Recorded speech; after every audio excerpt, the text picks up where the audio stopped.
How Dennis Rodman never talked to Michael Jordan and Scottie Pippen.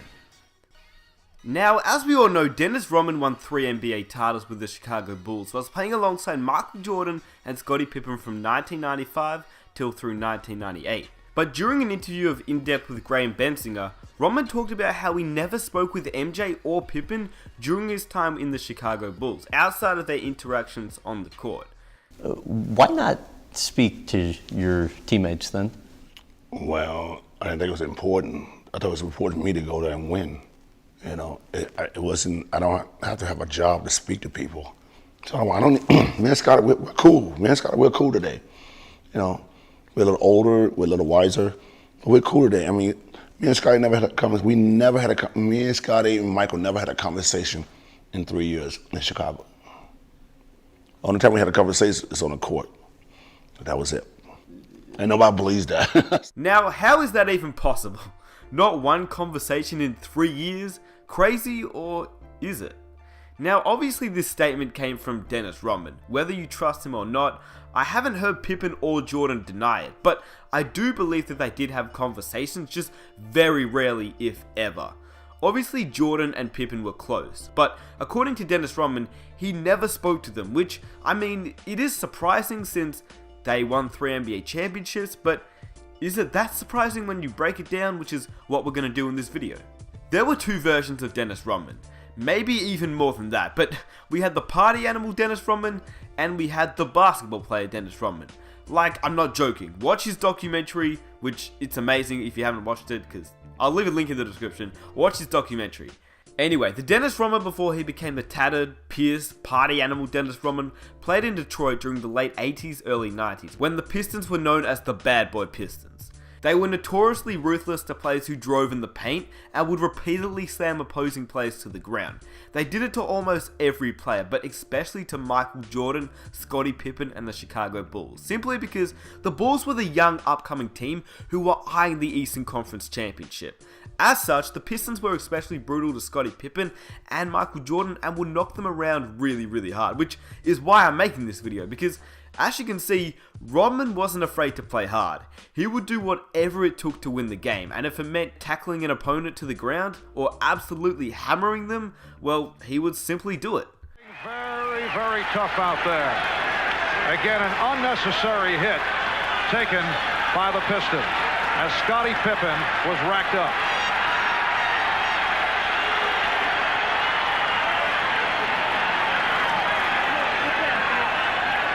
Again, I think that's what Phil is talking about. That's what Michael Jordan's talking about. They just don't want to see that in our basketball game. He already had the guy beat to the basket, and then there was a real hard foul. A great backdoor play that the Bulls love to run, and they really let the guy have it, and then Rodman did push him. The thing is, during the 1980s and the 90s, the game was a lot different to the way it's played now. Players literally hated each other back then, especially the Bad Boy Pistons, which in reality is why Isaiah Thomas never made it to the Dream Team, but that's for another video. Anyway, as we all know, Jordan, Pippen and their coach Phil Jackson were all about winning. That was the only thing they cared about, and in good reason.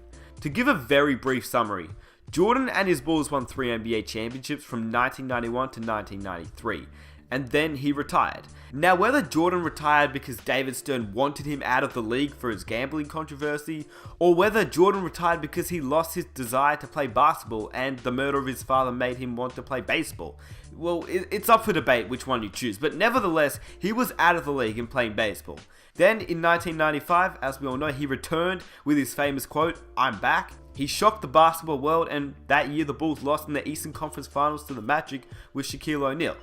So after that loss, this is where Dennis Rodman really comes into effect, because by 1995, Dennis Rodman wasn't even playing for the Pistons. He was actually playing for the Spurs.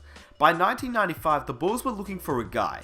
They didn't know who that guy was just yet, but according to Phil Jackson, he made it clear what they needed, and I quote, "If we're going to win a championship, we have to have someone who can fetch the ball." And after exploring every other opportunity, the Bulls management just kept coming to one player, Dennis Rodman.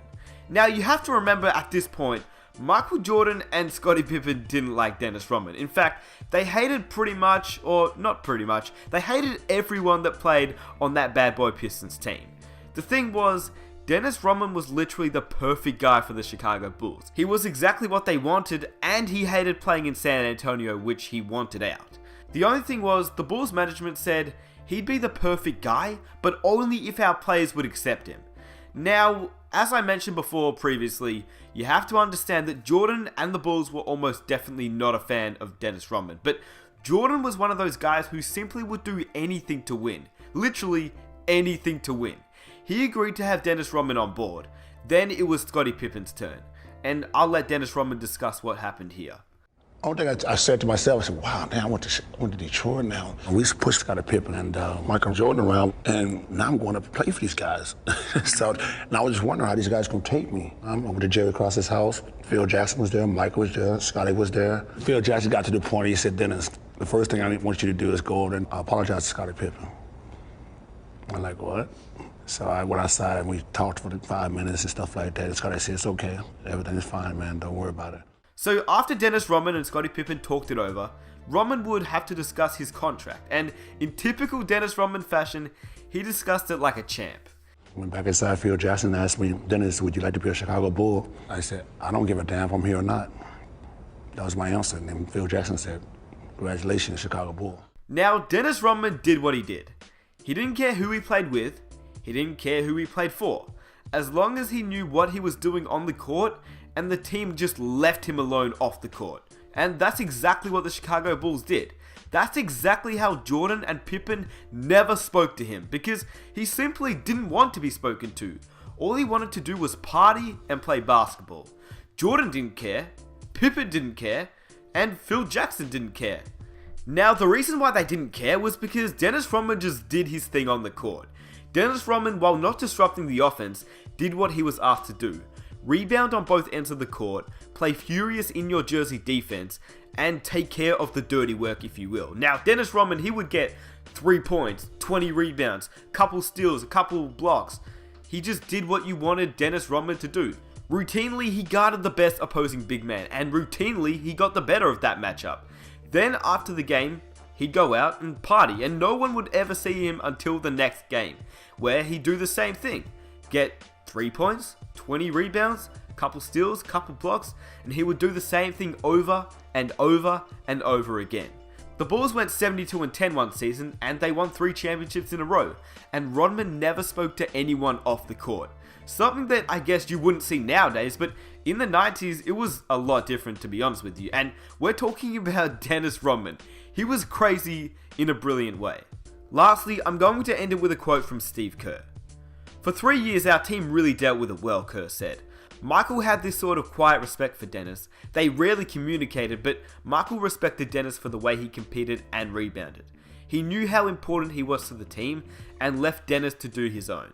Michael Jordan and Scottie Pippen were ready to do whatever it took to win. They hated Dennis Rodman, absolutely hated Dennis Rodman before he came to Chicago, and fair enough. But once he was in Chicago, playing for them, it was all respect. And it didn't matter if they spoke. It didn't matter if they liked each other. It was all about winning. So it's not hard to see how they didn't talk when you break it down, because when you actually think about it, Jordan knew that without Dennis Rodman, he would not have 6 rings. I can almost guarantee you that. Just think about it. The amount of times that Dennis Rodman would get into Karl Malone's head in the NBA Finals, the amount of time Dennis would sacrifice his body to win a game is something that, well, you don't see very often, if at all. And, I mean, when you think about it, the Utah Jazz and the Chicago Bulls, they had some very, very close matchups. Jordan would hit a clutch shot, but without Rodman on that team, you wouldn't have a close matchup because Rodman was really that guy you wanted on your team. He would do the dirty work, and he was the best fit that the Chicago Bulls could have ever had.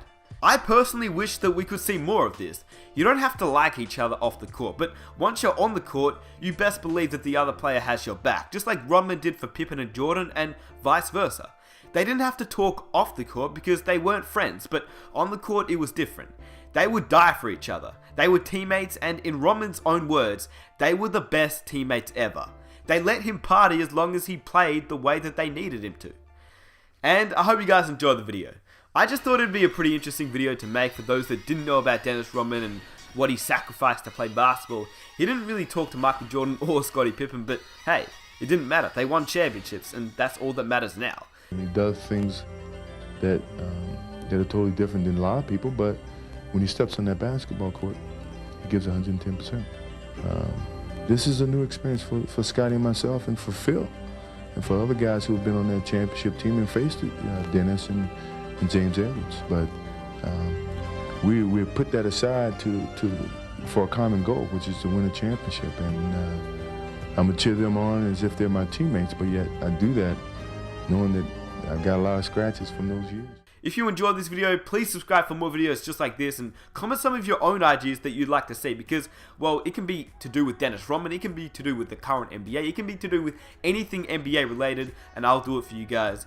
But there is so much that you can talk about with Dennis Rodman, because he was a crazy man, like crazy to say the least. And yeah, if you guys want to leave a like on this video, that would be absolutely amazing. Let's see if we can reach 4,000 likes for the next video, and I'll catch you in my next one. Peace! Everything